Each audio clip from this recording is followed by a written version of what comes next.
Inflation and product shortages, those are all over the place and they're going to get worse. I'm going to teach you about inflation today. Come on, let's go take a look.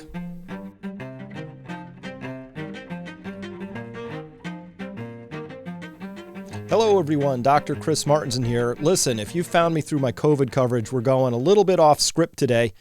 Well, for you maybe, not for me. My normal work in the world, hey, I'm your information scout. I go out and I gather data, I gather information, I try and assemble it into a coherent framework. Now, we've been talking about, at Peak Prosperity, shortages that are coming for a long time.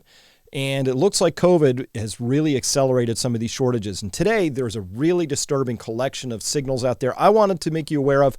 Let's talk about it. I think these things are really going to affect your life, and there's some steps you really probably should consider taking. So if you found my early warning about masks to be helpful, this is a warning I've been waiting for weeks and weeks to be giving. I might be even a little late to the punch with it, but it's no less important today.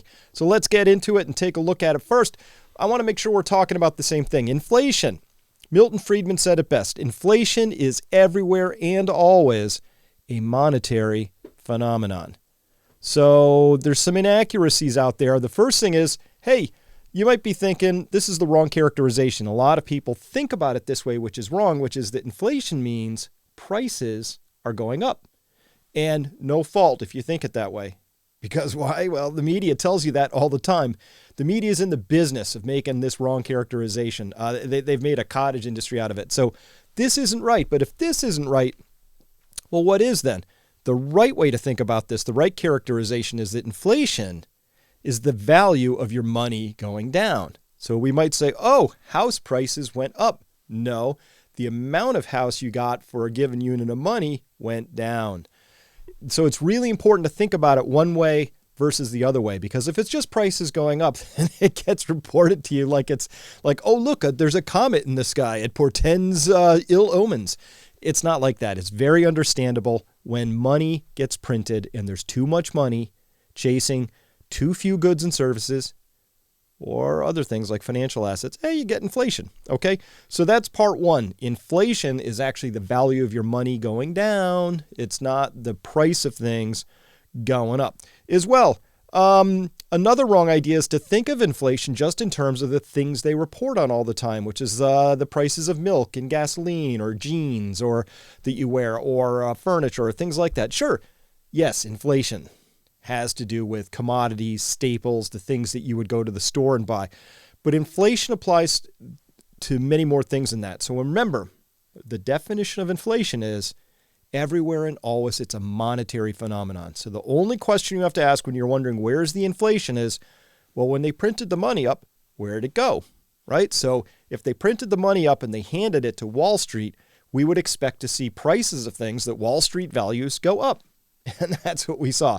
The prices of stocks and bonds, of course, we're familiar with those, but the derivative products of things that Wall Street buys, which would include Hamptons, houses, Gulfstream jets, trophy properties all over the place, things like that, rare wines, art, you name it. So when all this money got printed up by the Federal Reserve, it got thrown into the system.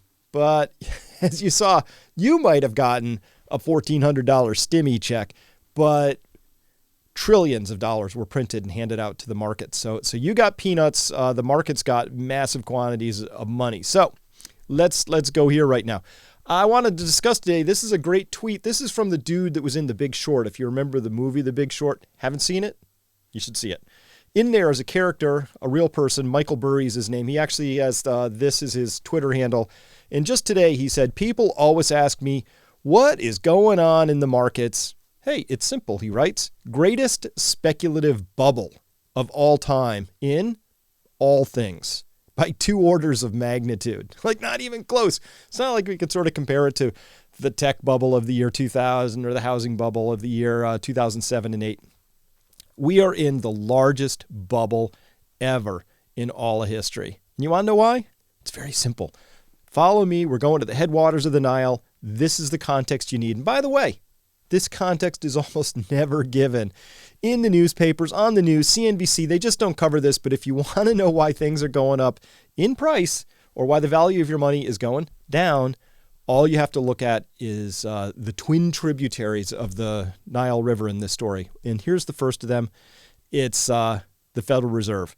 This is an astonishing chart. You see there before 2008, way over there on that first sort of grayish, bluish bar, purplish bar, however that's showing up on your monitor. That one back there from 2008 to 9. We see that first emergency spike from about $800 billion. So this is millions of US dollars on the left axis. So what's $1,000 million? It's a trillion. So we saw there that for all of U.S. history, all of it, almost said human history. I meant all of U.S. history, from the founding of the country through every war, building every bridge, every school, right on up until the year 2008, required about $800 billion of money creation out of thin air by the Federal Reserve. But then they doubled that in just a couple of months, and they did that because of the great financial crisis. And then the markets got really addicted to that. And the Federal Reserve didn't want the stock market to go down because they said, well, that would be bad because then people would lose confidence. They don't have confidence and they don't buy stuff.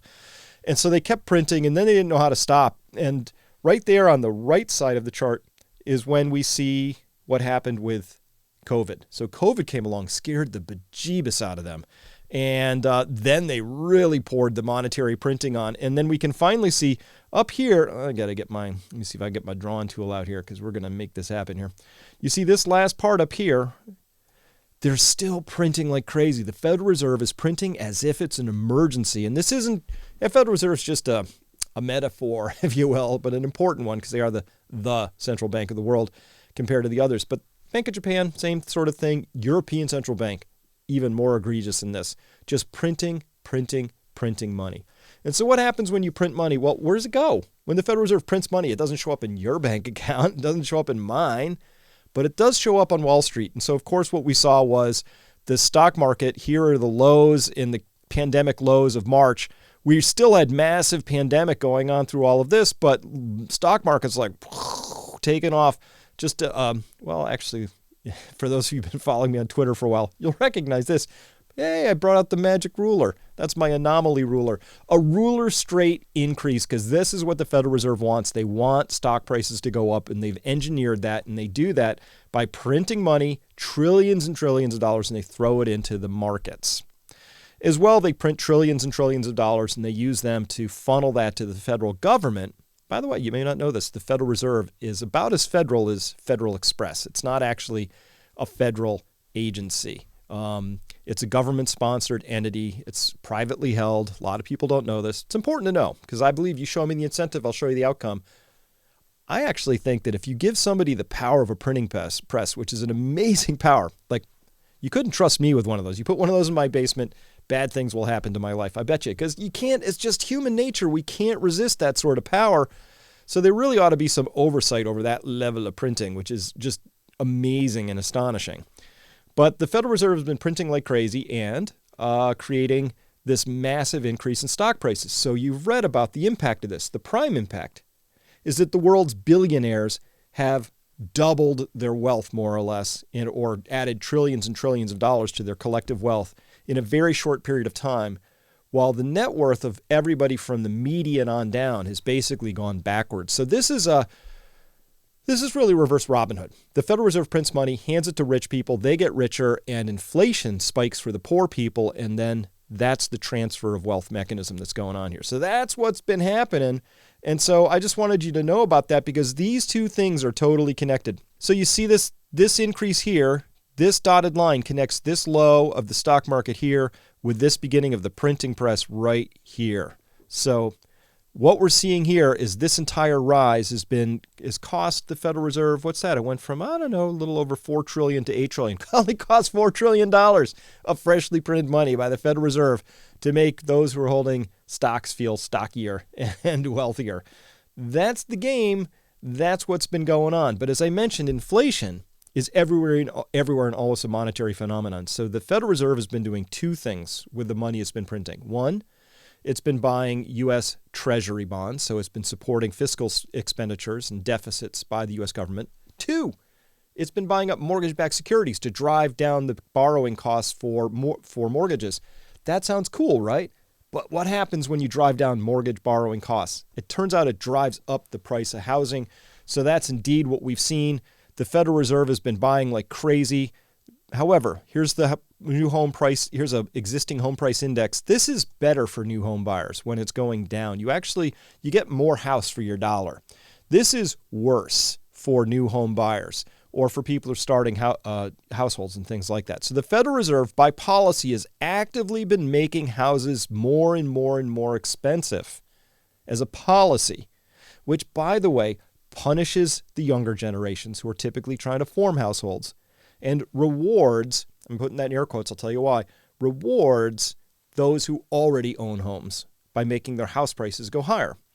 When I say rewards, it's not actually the case because, as you know, as your house price goes up, so do your taxes, so does your insurance. The cost of all of those things go higher and higher. So unless you can actually tap into the increased price of your home and take that money out of the market by selling an expensive house and going to live somewhere less expensive, unless you do that, a rising home price actually doesn't do you any good, which is why Robert Kiyosaki says one of the first things he has to train people to do is to understand that your house is not an asset. It's a liability. How do you tell the difference? Well, a liability takes money out of your pocket and an asset puts money back in your pocket. So if you own rental properties, it's an asset. If you own a home to live in, more often than not, it's a liability because it costs you more than it might cost even to rent, depending. All right. So housing, look at this. In the past year alone, the median cost, that means half above, half below. The median cost of a home in the U.S. shot up 15% from $300,000 to $340,000. This is median across everywhere. This includes places in Alabama where they have $100,000 homes and places in Texas which have, well, like here in Austin, Texas, where the average home went for more than $800,000 in April. Hey, good luck with that, first-time home buyers in Austin. $800,000. It's an astonishing amount of money. And people are examining this as if it was just something that's happening. Like, oh, house prices are just going up. They're not. It's an active act of policy.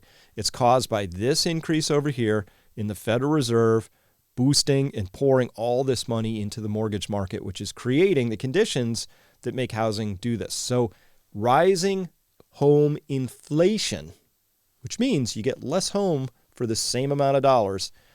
That rising home inflation is actually due to an active policy by the Federal Reserve. So I just want to make sure we understand that very clearly, because most people talk about inflation, again, like it's this mysterious comet that comes across the heavens. It's not. It's an active policy, because inflation is everywhere and always a monetary phenomenon. Print more money, you're going to get inflation.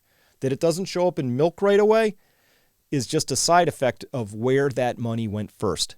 Happened to go to Wall Street first, happened to go to the housing markets first, happened to go to those places, but it's coming everywhere now, and that's what we're going to cover today. All right, even the massaged indexes, air quotes again, so these are the indexes. We have the consumer price index, and we also have what's called the producer price index. This one's just CPI and core, what they call core CPI. Next one's got the producer price on it.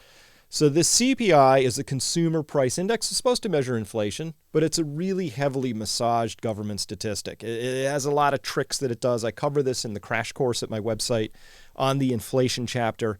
Great chapter. Check it out. You would learn how if you're interested, the ways in which we tell ourselves white lies, or maybe they're not white lies because white lies are supposed to be harmless. The ways in which we fib to ourselves as a nation about how inflation isn't quite as bad as it actually is.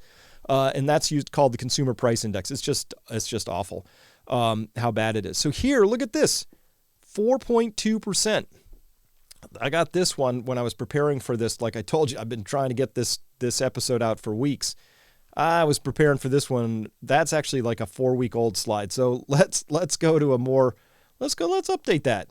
Oops, now it's at 6.5% this month. And so here we are seeing the producer price index, that's the 6.5%. Here we're almost at 5% on the consumer price index, 4.9%.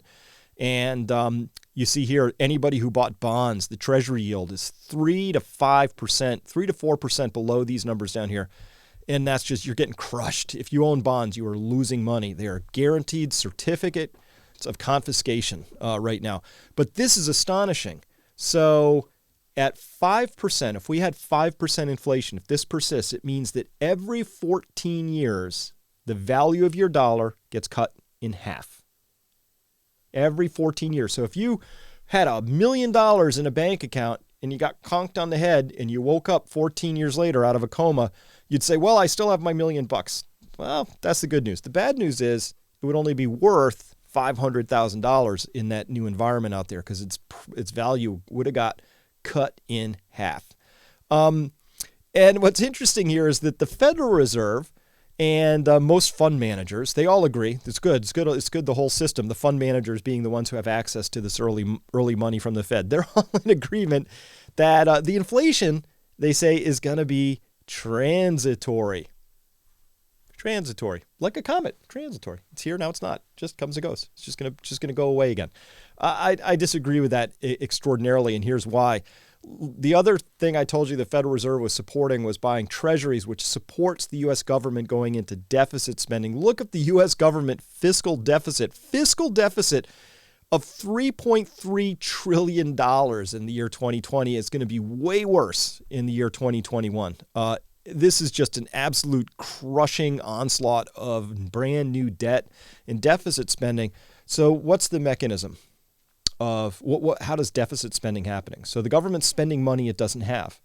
So you would say, well, they go out and borrow it, but not really, because the government prints up something called a bond, auctions it out into the open market, and they have a lot of help from what are called the primary dealers, which is JP Morgan and Citi and Goldman Sachs, all that. These big banks buy these bonds and they help the government run an auction, but then they have to find buyers for all these bonds too. So who buys them? Well, pension funds, but also the Federal Reserve. Often that same day, meaning the U.S. government sells a bond and it's bought by JP Morgan, and then it's in the Federal Reserve's bank account or on its balance sheet in its coffers within the day. And so what happened? Where did the Federal Reserve get the money for that? Well, they printed it out of thin air. That's the only place they ever get their money from. They don't actually have money at the Federal Reserve.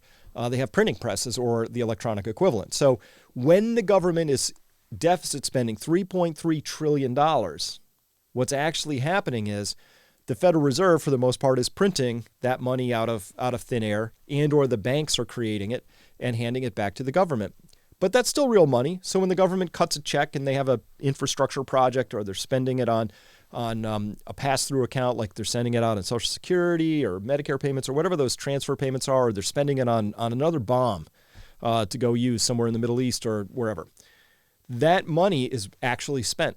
It's conjured into creation. It's spent by the government. So now we have a lot of money out there. We have more money in the system. When you have more money in the system, what do you get? Inflation.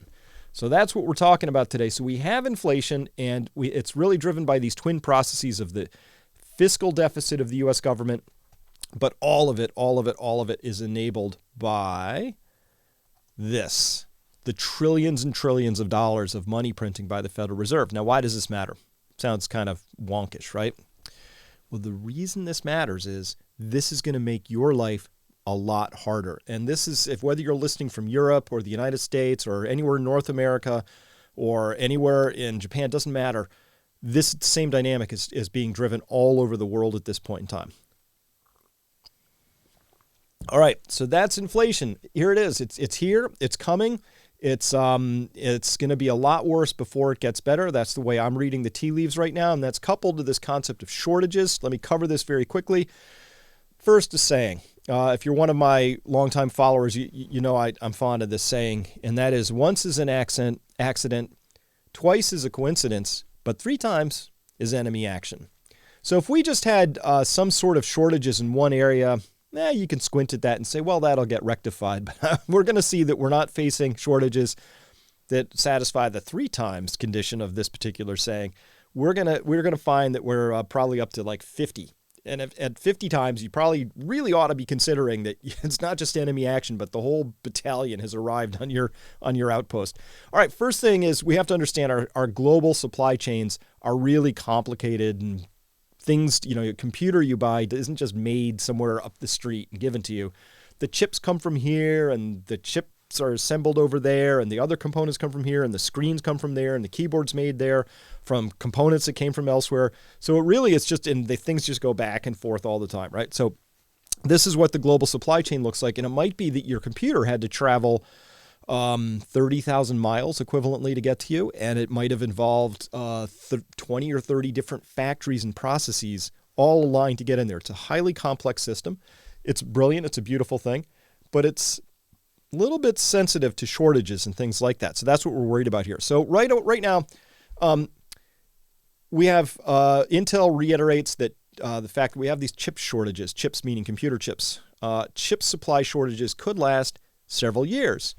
And you've probably already heard about the fact that one of the first derivative impacts of that was that car models have been getting hit with the worst microchip shortage that I've ever been aware of at this point in time. And so hundreds of thousands of units of different makes of cars and trucks, light trucks, aren't being produced because they simply lack the chips they need in order to produce the cars. That is a very serious sort of a shortage. But you see that chip supply shortage begat this auto and vehicle shortage. But it actually goes a lot further than that. Remember, all these things are like wildly interconnected. Here's something you probably didn't think about, which is that the chip shortage is forcing farmers to plan ahead. Reading from the highlighted parts here, it says the worldwide shortage of computer chips will impact all aspects of agriculture for the next 2 years and beyond. Continuing quote, meanwhile, farm equipment manufacturers have halted shipments to dealers because they don't have the chips to put in the equipment, end quote. So here we're seeing the chip shortages is coming into food production. I can show you a dozen other places where this chip shortage is starting to really impact production of all kinds of things. And it's going to be very unpredictable because it's like that, what's that old, I forget what you would call this, but that old saying that's, for want of a nail, the shoe was lost. For want of a shoe, the horse was lost. For want of the horse, a rider was lost, and on until the war is lost, right? These things are all highly interconnected, and there's so many different parts feeding on each other that when you just have a chip shortage, it ripples to part A, which then impacts part B, and then next thing you know, you're having trouble with part C, and so on. So the shortages are actually getting pretty alarming at this point in time. We're seeing them all over the place. This is something I never thought I'd see, which is a massive warning from what's called Dr. Copper. Why Dr. Copper? Because he's got his doctorate in economics. Dr. Copper, if you wanted to look at one bellwether substance to understand how the world economy or local economy is doing, you could look at the price of copper, but maybe, I guess now the supply of copper, which I hadn't considered would be a thing this soon. But we have this massive warning from Dr. Copper, which is that the world is now risking running out of copper, and prices may just go absolutely through the roof as a consequence of that. Reading from this article in yellow, quote, the world risks running out of copper amid growing demand for the metal. Second quote, inventories measured in metric tons now stand at levels seen 15 years ago. And the world economy was like literally half the size it currently is, roughly, implying that stocks cover just 3.3 weeks of demand. It could go up to $5.89 a pound, which is more than twice as high as it was a year ago. That would be a huge, massive inflationary increase. Why? Because copper shows up in almost everything that you're going to be buying that's a durable good. It shows up in cars, washing machines. It's in just pretty much every large manufactured component that has electricity in it. Continuing on, quote, if scrap supply doesn't come through, stocks would entirely deplete by 2024. Never been in a situation like this before. Obviously, the price, if they depleted completely, $5.89, $15.89 a pound, who knows, right? So this is actually a pretty serious warning, and for a shortage like this to erupt is a pretty big deal. So remember I said, once is an accident, twice is a coincidence, but 3 times is enemy action. I wish it was just Dr. Copper and chips giving us this signal. Here's a partial list of things that are either inflating or in very serious shortage right now. It's new and used car prices are going through the roof. Plastics, there's all kinds of stories around that. There was that Texas weather incident a while back, seemed to impact plastic production, but it seems to be wider than that because it's kind of global. Steel and copper, steel prices, I haven't seen anything like steel prices. My local fabricator welder guy used to not even quote the price of steel in the overall cost. Now it can be as much as half of the cost of any job he's doing. It's exploding. Palm oil, diapers and toilet paper, shipping capacity. That's both for trucks and the truckers that drive them, as well as container ships themselves. Uber drivers, They've been saying that they're going to have to basically try and bribe the Uber drivers to come back to work. I'm like, no, that's called raising your prices till it's worth it to do it. That's raising your wages, not bribing. Interesting the way they were covering that. Continuing on, existing and new home stock for sale in the U.S. Furniture. Lazy Boy is saying that if they order something, 5 to 9 month wait to ship it out. Chicken wings, big shortage in chicken wings. Bacon. Say it ain't so, but it's true. Bacon. Pool chlorine, worst shortage in history. Corn, especially with the weather issues going on in the United States. Corn. Oxygen. We've heard about the shortages in India, but there's not enough oxygen production worldwide at this point. In labor, generally speaking, in the United States for sure. So if we were just looking at sort of a shortage or inflation on just one or two categories, listen, it could be coincidence. But by the time we're talking about things as diverse as truckers and oxygen and bacon and lazy boy furniture or whatever, it's just too many categories. We have to consider that this is actually now a systemic global issue. Those do not get resolved easily or quickly. It's not going to be transitory. That's for sure. So as we look into this, I just wanted to alert you around this. First up, bottom lines here. Inflation definitely not transitory in this story. It's 100% caused by the Federal Reserve. They've been printing. They have no plan for how they're going to get out of it. Because, by the way, the only way the Federal Reserve is capable of undoing all that monetary printing, creating inflation, if they wanted to, is they got to do the reverse of what they just did. They've got to unprint that money. How do you unprint money? Easy. Federal Reserve reaches out and takes cash out of the banking system and gives them back their mortgage-backed securities, gives them back treasuries. So now these banks are not sitting on cash anymore. Now they're sitting on, these debt instruments. And so there's less cash in the system. If they did that, though, here's why the Federal Reserve won't do that. Why they just won't. That would cause the stock market to go down. And that's not something they want to have happen because this Federal Reserve is the weakest, lamest one I've ever seen. I mean, just past Federal Reserve officials have actually been of high integrity and really helpful people. This crew, more interested in making sure the billionaires stay billionaire and that the ruling elite class stay wealthy. And how do they do that? By keeping financial prices elevated. So they absolutely do not want to undo any of this. So they're willing for you to take the pain of higher inflation. But they're going to mumbo jumbo about it being transitory or slightly hotter than expected. But it's actually a product of their own creation. Okay, 100% caused by the Federal Reserve. Bottom line, shortages are all over the place. No single cause. No, it wasn't because this one factory did that or this one ship got clogged in the Suez Canal. There's no one cause. There's shortages worldwide. And here's what's unpredictable. We don't know what happens to a worldwide just-in-time global inventory system that requires large distributed manufacturing when you start plucking strings out of that particular web. Eventually, you run into things can seize up, and we're seeing that.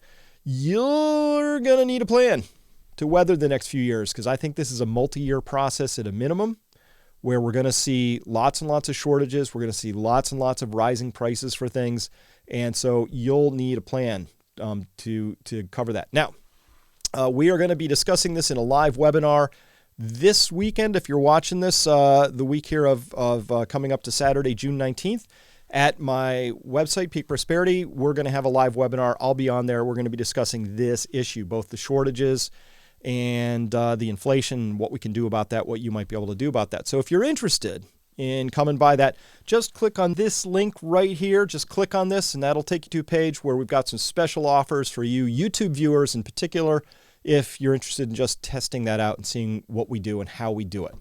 My job, I'm an information scout. I gather all this data, save you the time. That's part of the value proposition. But the rest of it is in the hive mind, the intelligence of all the people who come to Peak Prosperity to talk about these issues, gather more data. But then most importantly, because information without action is useless, what are you going to do about it? So that's what we care about. That's what my report for you here today. Hey, we'll be seeing you next time. Thanks for listening. And remember, if you found this valuable at all, help us out. Click the like button, click subscribe. We'll see you next time.